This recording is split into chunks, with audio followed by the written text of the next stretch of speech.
The first round of the NBA playoffs is now officially over after the Golden State Warriors eliminate the Houston Rockets in a game last night in Houston. However, what takeaways do we have of this first round? Well, some players shined that weren't exactly known as superstars in those teams. Now, what does this mean going forward? Well, that's exactly what we're going to break down in this episode of Jomer Sports Podcast. Make sure that if you're watching this content to go down below and hit that subscribe button, as about 98% of you that watch these videos are not subscribed to the channel. So make sure if you haven't already to go down below, hit that subscribe button, turn on the bell for notifications, and every single time we upload, we'll be able to keep you up to date with our takes on the NBA and everything that you need to know around it. Why not? It's absolutely free. So without further ado, let's get the topic at hand there today, being the top three bench players from first round of the playoffs by Noel Guerrera. So, the first round of the NBA playoffs has seen some unsung heroes play big roles. Let's take a look at the best bench players from the first round. Let's. This one now says the number three that they have there is a tie between Malik Beasley and Dennis Schroeder. The young and scrappy Pistons were able to push the Knicks to 6 games before they ultimately fell short, but the series was close throughout. The inexperienced Pistons were able to stay neck and neck with the Knicks with the help of their two veteran leaders off the bench in Beasley and Schroeder. Now, before we get into it, I think that Dennis Schroeder was very, very good throughout the season. He had times that he was a little bit not so great, but overall, I think he was phenomenal. Malik Beasley, however, what we got from him the regular season was nowhere near what we got for him in the playoffs, and that isn't a good thing. What we got from him in the playoffs was far worse than what we got from him in the regular season. I expected some much better shooting out of him, especially after he made the comment saying Asar Thompson's the best defender in the world and he's the best shooter in the world. He really didn't prove that in the playoffs, and that really was a big reason why they got knocked out in the first round. Obviously, the Knicks were a much better team. The Pistons are inexperienced, but Beasley could have been better, so I don't fully agree with that one. But let's go on to see what they have to say. It says Schroeder had an interesting season where he started with the Nets, but was then traded early in the campaign to the Golden State Warriors. His time with the Warriors did not work out, and he was shipped out in the Jimmy Butler trade. You know exactly what was said there and why he was shipped out on trade day. Go check that out. I won't say it here. No one expected much from him, but he turned into a solid veteran backup point guard for the Pistons. He had some strong games in this series, including a 20-point outburst to help them steal Game 2. He averaged 13 points, 4 assists per game while shooting 49% from the field. However, he was not the only bright spot off the bench. Beasley was one of the best bench players all season long, which led to him finishing second in the Sixth Man of the Year award voting.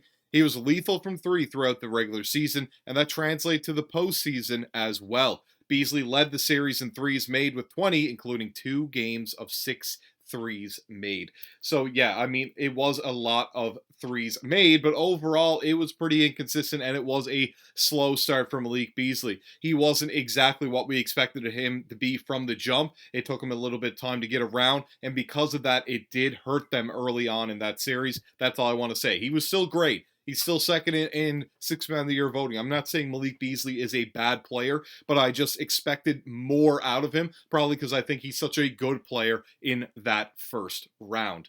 Now, moving on here, we can see the second player they want to talk about is Naz Reid, and this is the one that is most important going forward. I mean, the Timberwolves entered their series against the Lakers as underdogs, fueling them to take out the Lakers in just 5 games. They had great play from Anthony Edwards, Julius Randle, and Rudy Gobert, but Reid was a difference maker off the bench. And that's exactly what I want to talk about. Him being the X factor for the Minnesota Timberwolves, in this second round against the Golden State Warriors.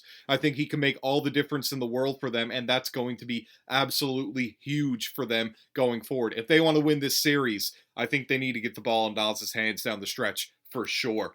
We can see here that Reid exploded out of the gate in this series with a 23-point night to take Game 1. He ended up averaging 11.6 points per game in the series while shooting 53% from the field and 50% from 3. The most important stats of them all, though, are his fourth quarter numbers. Reid scored a total of 27 points during the fourth quarter of the series, which was more than Luka Doncic and LeBron James, and that's crazy. Not good news for the Lakers, but great for the Timberwolves, and we can see those numbers exactly right there from StatMuse's X page or Twitter, whatever you'd like to call it.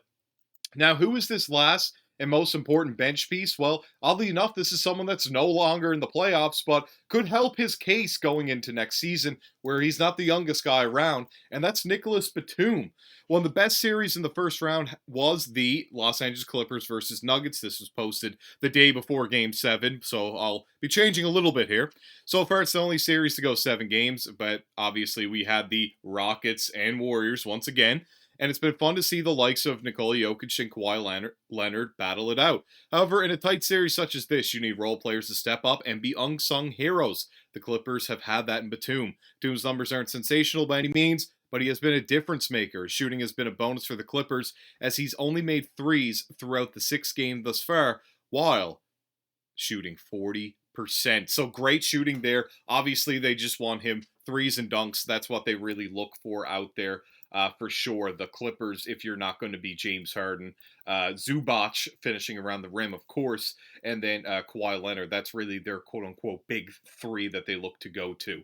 Now, this right here is a crazy stat that I wanted to bring to you about Nick Batum, and that right there is that he has more blocks than Giannis, Mobley, Draymond, Brook, Gobert, Kat, Zubac, Kawhi, and Jarrett Allen this postseason. That is absolutely wild that he was able to do that, and that his length there was very good in that first round. Really helped out the Clippers defensively, and his shooting was also very good. So if you get a 3 and rim protecting guy that can play realistically the 4, you can kind of get away with him a little bit at the 5. He can get away playing him at the 3. He's very versatile still, even though he's old. I could see him making some money next season and getting on a team just because of how well he played in that first round for sure. But the thing that I wanted to take away from this the most, obviously, was Naz Reid. That's going to be the X factor going into round 2. It was the big X factor in round 1, as Ant's going to get his buckets. Julius Randle's been playing well, and the size of Gobert will definitely make a difference against the Warriors, as they struggled with Steven Adams in that first round. But that's all I've got to say about this topic. You let me know what you think about it down below in the comments section. This has been your host, Joey Mercer. If you made it this far, make sure to like the video, subscribe to the channel, turn on that bell for notifications, and I'll see you all in the next one.